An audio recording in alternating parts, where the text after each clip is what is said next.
आज के मुख्य समाचार। पति और सास पर लगाया प्रताड़ना का आरोप। बाढ़ में लापता एक और शव कॉलडैम से मिला। शिमला में ऑनलाइन दिखेगी बसों की टाइमिंग। नेता प्रतिपक्ष सीएम सुक्खू से पूछा क्यों रुकी है भर्तियां। एचआरटीसी हादसे का शिकार, जाने मौसम का पूर्वानुमान। व्यक्ति ने फंदा लगाकर की आत्महत्या। पिकअप की चपेट में आने से व्यक्ति की मौत। डिपो में आज से 3 दिन तक नहीं मिल पाएगा राशन। सरकार 2 माह में करे लंबे डीए और एरियर का भुगतान। अब समाचार विस्तार से। सेरी कोठी पंचायत निवासी एक महिला ने पति और सास पर मानसिक और शारीरिक रूप से प्रताड़ित करने का मामला दर्ज करवाया है। पीड़ित महिला ने कहा कि उसका विवाह करीब 14 वर्ष पहले हुआ था।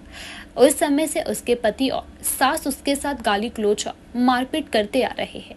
उसने पंचायत और पुलिस में भी शिकायत दर्ज करवाई है, लेकिन कोई भी सुनवाई नहीं हो पाई है।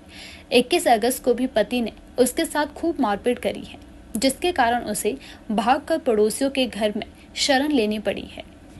पीड़िता इस घटना के बाद से बहुत सहम गई है। उसने अपने बयानों में बताया कि उसका पति उसके साथ लगातार मारपीट करते आ रहा है। सास की गाली गलौज से बहुत परेशान हो चुकी है। थाना प्रभारी नानक चंद ने बताया कि महिला की शिकायत पर कार्यवाही शुरू कर दी गई है। मामले की जांच जारी है। चंबा चंडीगढ़ रूट पर जा रही चंबा डिपो की एचआरटीसी बस हादसे का शिकार हो गई। इस दौरान बस अनियंत्रित होकर सड़क किनारे खड़े पेड़ से टकरा गई, जिससे अंदर सवार यात्रियों में चीख पुकार मच गई। हालांकि गनीमत यह रही कि इस हादसे में किसी भी प्रकार का कोई जानी नुकसान नहीं हुआ है। बस में सवार यात्रियों को हल्की चोटें आई है। जानकारी के अनुसार चंबा चंडीगढ़ रूट की बस 24 सवारियों को लेकर निकली थी, लेकिन पठानकोट के चक्की के पास पहुंचते ही चालक का संतुलन बिगड़ गया। इस दौरान बस अनियंत्रित होकर सड़क किनारे लगे पेड़ से जाकर टकरा गई, जिससे अंदर सवार यात्री बुरी तरह से डर गए। इस दौरान कुछ यात्रियों को हल्की चोटें आई है। उधर परिवहन निगम के चंबा डिपो को हादसे की सूचना मिली तो उन्होंने सवारियों को पठानकोट डिपो से दूसरी बस में रवाना किया। शिमला और मंडी जिले की सीमा पर स्थित कॉलडैम में एक और शव मिला है। यह शव पुरुष का बताया जा रहा है। हालांकि शव की पहचान नहीं हो पाई है। पुलिस ने शव कब्जे में लेकर पोस्टमार्टम के लिए आईजीएमसी भेज दिया है। पुलिस के मुताबिक शनिवार दोपहर के समय स्थानीय बोट संचालकों ने कॉलडैम में एक शव देखा। उन्होंने इसकी सूचना तुरंत पुलिस को दी। पुलिस टीम ने शव को पानी से बाहर निकालने के बाद सुन्नी अस्पताल पहुंचाया। शव शत विशत हालत में मिला है। पहचान के लिए शव के डीएनए सैंपल एकत्रित कर लिए गए हैं। समेज हादसे में लापता 36 लोगों में से अभी तक 22 के शव बरामद किए जा चुके हैं, जबकि अन्य की तलाश जारी है। कॉलडैम में शवों की तलाश के लिए स्थानीय बोट संचालकों की मदद ली जा रही है। नेता प्रतिपक्ष ने कहा कि सीएम सुखविंदर सिंह सुक्खू विधानसभा के अंदर कहते हैं कि प्रदेश की आर्थिक स्थिति ठीक नहीं है, दूसरे दिन कहते हैं कि प्रदेश की आर्थिक हालत ठीक है, फिर कहते हैं कि हम प्रदेश की आर्थिक हालत सही कर रही है, कभी कहते हैं कि श्रीलंका जैसे हालात बन जाएंगे। तो क्या मुख्यमंत्री ने सदन में भी झूठ बोलकर प्रदेश के लोगों को गुमराह किया है? मुख्यमंत्री समेत सरकार के मंत्री सुबह कुछ कहते हैं और शाम को कुछ कहते हैं। उन्होंने कहा कि सदन में कहते हैं कि सीपीएस और मंत्री और विधायक 2 महीने का वेतन रोक कर तीसरे महीने में एक साथ लेंगे, लेकिन उसी शाम को पता चलता है कि मुख्यमंत्री अपने करीबी मित्र का मानदेय 30,000 रुपए से बढ़ाकर 1,30,000 कर देते हैं। उन्होंने कहा कि अगर आर्थिक संकट नहीं है तो प्रदेश के युवाओं को रोजगार क्यों नहीं मिल रहा है। उन्होंने कहा कि रिजल्ट जारी होने के बाद नियुक्तियां क्यों नहीं मिल रही है। उन्होंने कहा कि आज प्रदेश में हिमकेयर के तहत इलाज क्यों बंद है, क्या लोगों को पहले से मिल रही सुविधाएं अब नहीं मिल रही है, क्यों बिजली पानी के दाम बढ़ाए जा रहे हैं। उन्होंने कहा कि क्यों युवाओं के टेट और डीएलएड की प्रवेश परीक्षा फीस को बढ़ाकर 2 गुना कर दिया गया है। जनहित से जुड़े ऐसे सैकड़ों सवाल है जिससे सुक्खू सरकार भागना चाहती है। जयराम ठाकुर ने कहा कि प्रदेश में कानून व्यवस्था पूरी तरह से तबाह है। हिमाचल प्रदेश में आज से मानसून के फिर एक्टिव होने की संभावना जताई गई है। प्रदेश में आज और कल भारी बारिश को लेकर अलर्ट भी जारी किया गया है। इस दौरान प्रदेश के अधिकतम स्थानों पर भारी बारिश होने के आसार जताए गए हैं। मौसम विभाग केंद्र शिमला की ओर से जारी किए गए ताज़ा पूर्वानुमान के तहत हिमाचल में 6 सितंबर तक मौसम खराब बना रहेगा। जबकि आज और कल भारी बारिश को लेकर अलर्ट भी जारी किया गया है। मौसम विभाग ने आज 6 जिलों मंडी, सोलन, ऊना, कांगड़ा, शिमला और सिरमौर में भारी बारिश का येलो अलर्ट जारी किया है। राजधानी शिमला में अब बसों की समय की टाइमिंग ऑनलाइन देखी जा सकती है। एचआरटीसी व निजी बसों के चालक ऑनलाइन ही बसों की टाइमिंग देख सकेंगे। शहर में आए दिन निजी और सरकारी बसों में टाइमिंग को लेकर विवाद होते रहते हैं। बसों की टाइमिंग ऑनलाइन होने से अब निजी और सरकारी बसों का विवाद खत्म हो जाएगा। परिवहन विभाग ने बसों की टाइमिंग को ऑनलाइन करने की तैयारी शुरू कर दी है। वहीं दूसरी ओर निजी बस मालिकों को भी अभी तक शहर में बस संचालन के लिए परमिट जारी किए गए थे, लेकिन टाइमिंग तय नहीं थी। निजी बस मालिकों से भी टाइमिंग के लिए आवेदन मांगे गए हैं। कई बस मालिकों ने बसों की टाइमिंग के लिए आवेदन करना भी शुरू कर दिया है। परिवहन विभाग ने बसों की समय सारिणी को लेकर ऑनलाइन लेने के लिए निजी और एचआरटीसी बसों का सारा रिकॉर्ड एकत्र कर लिया है। बताया जा रहा है कि शहर में निजी बसों के करीब 100 से ज्यादा रूट है और एचआरटीसी के भी इतने ही रूट हैं। ऑनलाइन होने से शहर के आम लोगों को भी सुविधा मिलेगी। लोग घर बैठे बसों की टाइमिंग देख सकेंगे।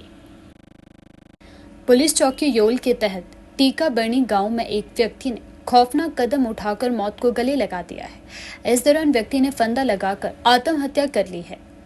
मृतक अपने पीछे बेटा बेटी सहित पत्नी को भी छोड़ गया है। प्राप्त जानकारी के अनुसार जोगेंद्र कुमार पुत्र स्वर्गीय रोशन लाल मेहनत मजदूरी कर अपने परिवार का पोषण करता था। बताया जा रहा है कि व्यक्ति ने अचानक ही घर पर पंखे से फंदा लगाया और उस पर लटक कर जान दे दी है। परिजनों ने जब व्यक्ति को फंदे पर लटका हुआ देखा तो उनके पैरों तले जमीन खिसक गई। इसके बाद मामले की जानकारी पुलिस को दी गई। सूचना मिलने के बाद पुलिस की टीम मौके पर पहुंची और परिजनों के बयान भी दर्ज किए। इसके साथ ही शव का पोस्टमार्टम भी करवाया गया है। उधर थाना प्रभारी धर्मशाला नारायण सिंह ने खबर की पुष्टि करते हुए बताया कि मौके से कोई सुसाइड नोट बरामद नहीं हुआ है, जिसके चलते आत्महत्या के कारणों का अभी तक कोई पता नहीं चल पाया है। पुलिस के द्वारा मामले की जाँच जारी है। शिमला जिले के कुमारसेन में दर्दनाक हादसा पेश आया है, जहां पिकअप की चपेट में आने से एक व्यक्ति की मौत हो गई है। मृतक की पहचान कुमारसेन के छैला गांव निवासी 56 वर्षीय रंजीत सिंह पुत्र सुंदर सिंह के रूप में हुई है। वहीं पुलिस ने मामले में शिमला के मलोग निवासी चालक दीपक के खिलाफ लापरवाही से वाहन चलाने का मामला भी दर्ज कर लिया है। इसके साथ ही व्यक्ति का शव पोस्टमार्टम करवाकर परिजनों को भी सौंप दिया गया है। जानकारी के अनुसार दीपक छैला में पिकअप HP 92 2101 से सेब की पेटियां उतारने के बाद गाड़ी को बैक कर रहा था। तभी रंजीत सिंह पिकअप पर खड़ा हो गया और वाहन के फ्रेम से टकराकर सड़क पर ही गिर गया। इसके बाद घायल अवस्था में व्यक्ति को उपचार के लिए कुमार से अस्पताल पहुंचाया गया, मगर यहां पहुंचने से पहले ही उसकी मृत्यु हो चुकी थी। डीएसपी रामपुर नरेश शर्मा ने खबर की पुष्टि करते हुए बताया कि मामले में पिकअप चालक के खिलाफ लापरवाही बरतने पर केस दर्ज कर लिया गया है। साथ ही आगामी जांच जारी है। हिमाचल प्रदेश के डिपो में राशन कार्ड धारकों को सोमवार से 3 दिन तक सस्ता राशन नहीं मिलेगा। इसको लेकर खाद्य नागरिक एवं उपभोक्ता मामले विभाग ने सभी जिलों को सूचना भी जारी कर दी है। 2 से 4 सितंबर तक राशन कार्ड लाभार्थियों का डाटा सूचना प्रौद्योगिकी विभाग के सर्वर से राष्ट्रीय सूचना विभाग केंद्र के सर्वर पर ट्रांसफर किया जा रहा है। इसके चलते EPOS मशीनें डिपो में काम नहीं करेगी। विभाग ने 3 दिन तक राशन डिपो में राशन के आवंटन पर रोक लगाई है। ऐसे में जिला खाद्य एवं आपूर्ति विभाग ने उपभोक्ताओं से निवेदन किया है कि वे 3 दिन तक डिपो में राशन लेने के लिए ना जाएं। प्रदेश सरकार की ओर से राशन की कालाबाजारी पर रोक लगाने के लिए यह कदम उठाया गया है। हालांकि इससे उपभोक्ताओं के लिए 3 दिन तक डिपो में राशन पर रोक रहेगी। हिमाचल प्रदेश संयुक्त कर्मचारी महासंघ ने प्रदेश सरकार से कर्मचारियों का लंबित DA और एरियर को 2 माह के भीतर जारी करने की मांग उठाई है। रविवार को शिमला में हुई महासंघ की आम सभा में इस बात को लेकर प्रस्ताव किया गया है। आम सभा में सचिवालय सेवाएं कर्मचारी महासंघ को समर्थन का ऐलान किया गया और मुख्यमंत्री से कर्मचारियों के साथ बातचीत की अपील की गई। संयुक्त कर्मचारी महासंघ ने सचिवालय कर्मियों के साथ खड़े रहने की घोषणा की। सरकार और कर्मचारियों के बीच गतिरोध खत्म करने की पहल करने की आवाज उठाई। आयोजन में प्रदेश के 50 कर्मचारी संगठनों के सैकड़ों प्रतिनिधियों ने भाग लिया। आम सभा की अध्यक्षता महासंघ के प्रदेश अध्यक्ष वीरेंद्र चौहान ने की। इस मौके पर विभिन्न सरकारी विभागों के अलावा बोर्ड, निगमों और नगर निगम, महाविद्यालय और विश्वविद्यालय कर्मचारी संगठनों के प्रतिनिधियों ने शिरकत की।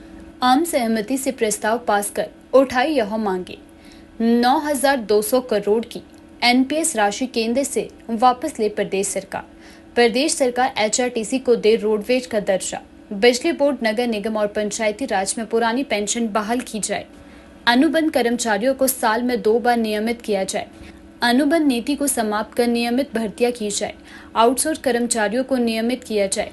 ट्रांसफर पॉलिसी को 30 के स्थान पर 20 किलोमीटर लागू हो।